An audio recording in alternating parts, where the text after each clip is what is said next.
ગજાનંદ ગણપતિ મહારાજ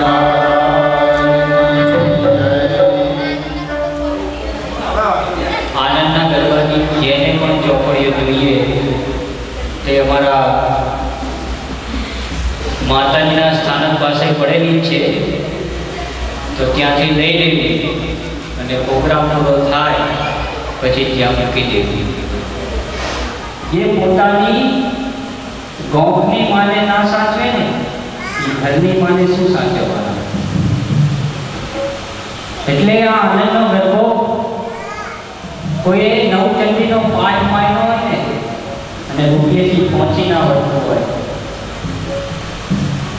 તો એક જ આસન પર બેસીને 9 વખત આનંદનો ગરબો કરવાનો. તો એને ચંડી પાઠ માનવાનો.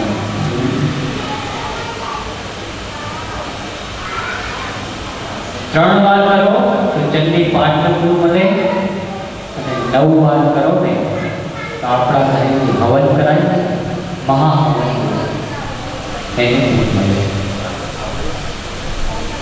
ઘણા લોકો મેં દુખિયારા જોયા છે, પણ જેણે જેણે આનંદના ગરબાની પુસ્તક હાથમાં ઝાલી છે ને એ અત્યારે લોકો દુખીએ રહે છે. મહેનત કરવી પડે. પછી તમને એમ થાય કે આનંદના ગરબાનું પુસ્તક લઈને કામ ધંધો કંઈ ના કરું અને ઘરમાં મેં પાઠ જ વાંચી રાખું તો લક્ષ્મી કંઈ સામેથી ના આવે. એના માટે મહેનત કરવી પડે. એ મહેનતમાં માં ભગવતી તમારો સાથ આપે. આજે હું તમને સમજાવીશ. પહેલો ગરબો આપણે એકદમ શાંતિથી અને સાદા રાગમાં જ કરવાનો છે. બને તો પોતપોતાના બાળકોને પોતાની પાસે જ રાખજો, અવાજ ના કરે એટલું ધ્યાન રાખજો. પછી આપણે આનંદના ગરબા પતે પછી તમારે જેટલો અવાજ કર્યો એટલો કરજો. હું કોઈ નહીં, કારણ કે આજે કોઈને રાંધવા ખાવાની ચિંતા છે નહીં. એટલે શું ખાવું કે શું બનાવવું તો તકલીફ જ નથી. તમે ખાશો એ હું કહીશ, એટલે મારે ચિંતા નથી. એટલે શાંતિથી આનંદનો ગરબો સાંભળજો. જ્યાં જ્યાં મને જરૂર પડે ત્યાં ત્યાં હું તમને સમજાવતો રહીશ કે આનંદના ગરબાનું મહત્વ શું.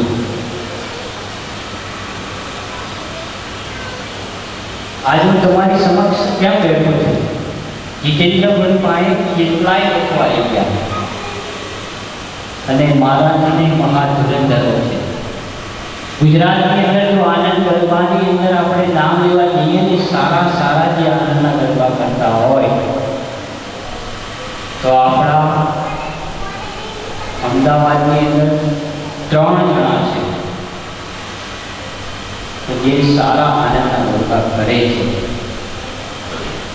પણ જીતેન્દ્રભાઈ અમને ફોન કર્યો અને કલ્પેશભાઈ આપણે આનંદનો ગરબો સરસ મજાનો કરવો જોઈએ. અમારે ત્યાં જે મહેમાન આવ્યા હોય એમને ખબર પડવી જોઈએ. આનંદનો ગરબો તો તમે ધારો તો 15 મિનિટમાં કરી શકો, 10 મિનિટમાં થાય, 15 મિનિટમાં થાય. પણ એ આનંદના ગરબાનું જો તમને વિવેચન ના બને, પુણ્ય ના બને તો એ આનંદના ગરબાનો પાઠ વાંચવો નતા.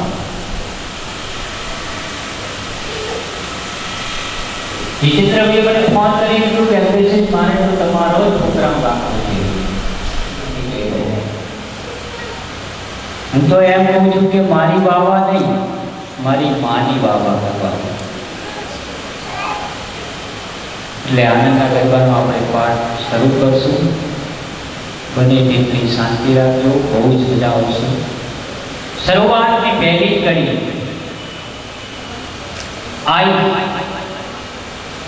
ને આનંદ વાદ્યો હતી ગણોમાં, ગાવા ગરબા છંદ પહોંચરમાં.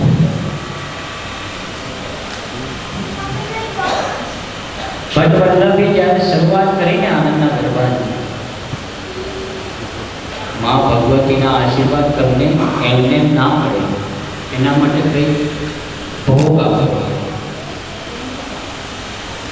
નહીંતર ભટ્ટ વલ્લભ તો એમનામાં કોઈ જાતની વિદ્યા જ નથી, કોઈ જ્ઞાન નથી, ભક્તિનો કોઈ માર્ગ નહોતો એમની પાસે.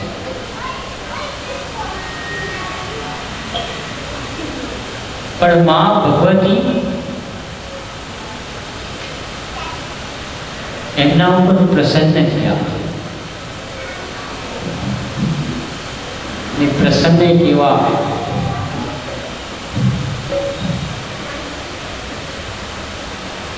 કે માએ એટલું જ કીધું કે ખાલી એક જ રૂપની અંદર બેઠા બેઠા ભટ્ટ વલ્લભ બાલા મંત્રનો જાપ જપતા. ઓમ શ્રી બાલા ત્રિપુરાય નમઃ. ગુરુજીએ મંત્ર આપેલો હતો, એ ગુરુજીના આજ્ઞાનું પાલન કરતા હતા બેઠા બેઠા. પણ ભટ્ટ વલ્લભને ખબર નથી કે મારે એમાં ભગવતીનો ભેટો થશે. ભટ્ટ વલ્લભને ઘોડા બે ભાઈઓ એક જ રૂપની અંદર બેઠા બેઠા માં ભગવતીના બાલા મંત્રનો જાપ. ઓમ શ્રી બાલા ત્રિપુરાય નમઃ. ખરેખર આ મંત્ર જે રહ્યો ને બહુ શક્તિશાળી છે.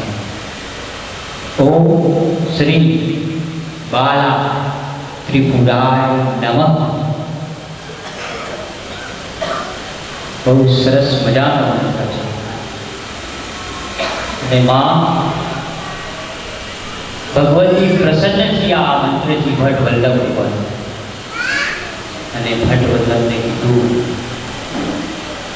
કે દીકરા, મારે તને જગતની અંદર મોટો કવિ બનાવવો છે. ત્યારે ભટ્ટ વલ્લભે એટલું કીધું કે હે મા ભગવતી બહુચરા, હું તો સંસારની અંદર નથી વિદ્યા જાણતો કે નથી જ્ઞાન જાણતો. હું તો અભણ અને અજ્ઞાન. અને માં મારા પર વિદ્યા ક્યાંથી ચડવા? ત્યારે માં ભગવતીએ આશીર્વાદ આપ્યો એમને કહ્યું કે બેટા, તું આનંદના ગરબાની શરૂઆત કર. કેવું સરસ મજાનું માએ નામ આપ્યું કે આનંદનો ગરબો. તમને કોઈ એમ કે આ જગ્યાએ કથા છે, આ જગ્યાએ ભજન છે, આ જગ્યાએ કોઈનો પાઠ છે તો આપણે જવાનું છે. પણ બહેનોને કે ભાઈઓને ખાસ કરીને કોઈ કેમ કે આ જગ્યાએ માં ભગવતીનો આનંદનો ગરબો છે, એટલે બહેનો દોડીને જાય. કેમ?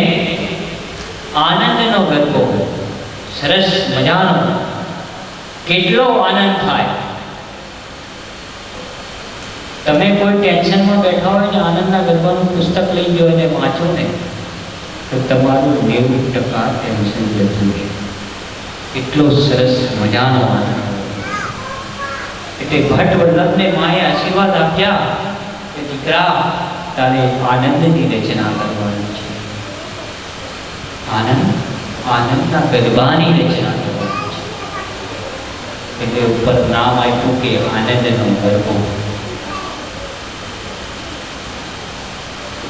હું તારી વાણીમાં સરસ્વતી રૂપે બિરાજમાન થઈશ. પણ માં દીકરા, તું ચિંતા ના કર. તારી જીભ ઉપર હું સરસ્વતી રૂપે બિરાજમાન થઈશ અને તારે આ આનંદના ગરબાની રચના કરવાની છે. તો ભટ્ટ વલ્લભે શરૂઆત કરી. આઈ સરસ મજાનો પહેલો એક શબ્દ આવ્યો.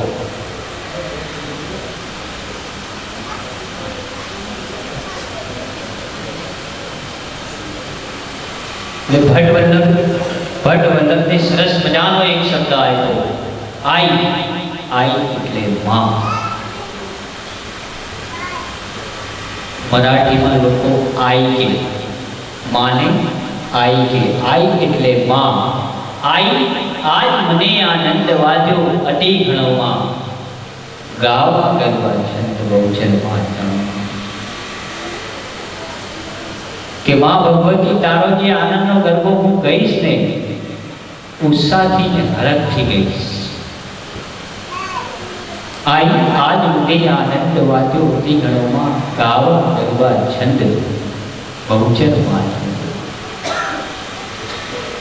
अड़वे नाड़पंपाण अपेक्षायाणी मां छो इच्छा प्रतिपाळ तुवे वाणी मां मां भगवती ने बीजी कड़ी में प्रार्थना करे छे के हे मां भगवती हूँ जे आनंदना गरबानो पाठ करूं छूं ने एमांथी कोई शब्द जो अड़वो के सवड़ो थई जाए मां तो तमे एने संभाળી लीजो अड़वे नाड़पंपाण अपेक्षायाणी मां अने मारी इच्छा मुजब मने वाणी आपजो छो इच्छा प्रतिपाळ दिव्य भगवान स्वर्ग मृत्यु पाताल वास सकल तारो मां मुझ बाल करीने संभाळ कर खायो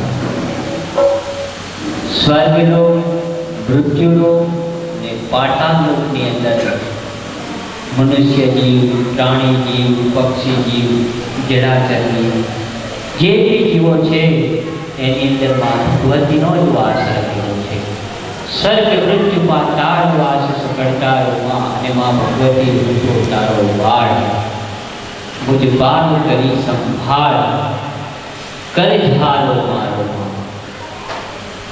ले हवे आपणे आनंदना गरबानी शुरुआत करशुं पण ई पहेला मारे तमने जे थोडું समजावવું હતું મેં સમજાવી દીધું હજી એ હું સમજાવીશ જ્યાં જ્યાં મને એવું લાગશે કે સમજાવવા જેવું છે કારણ કે કોઈ બી કોઈ કથા કે કોઈ આનંદનો ગરબો કે કોઈ પાઠ સાંભળવા બેસે ને તો એના મનની અંદર એક આશા હોય કે અમે જઈને આવ્યા પણ ખાલી પ્રસાદી ખાઈ પાછા આવ્યા પણ એ કથામાં બેઠા તો એ કથાનું પુણ્ય આપણને શું મળ્યું એ કોઈ જાણતું નથી એવી જ રીતે આ આનંદના ગરબામાં તમે બેઠા પણ એ આનંદના ગરબાનું મારે તમને લોકોને અહીંથી ફળ લઈ મોકલવાના છે કાલ ઉઠીને કોઈ મને એમ ના કહેવું જોઈએ કે અલ્પેશભાઈ આયા પણ અમને કંઈ સમજાયું નહીં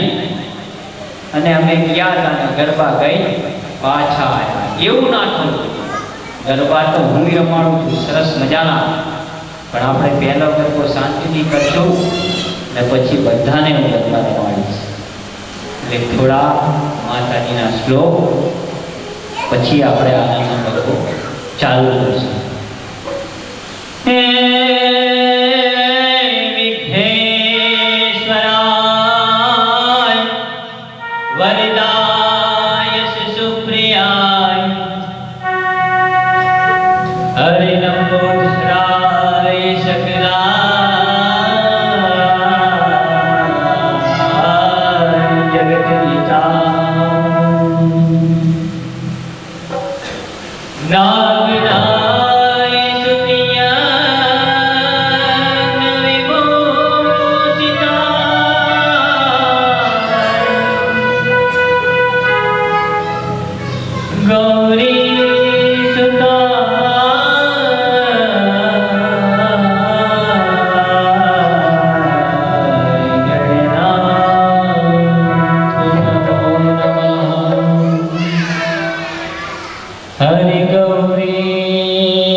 Oh.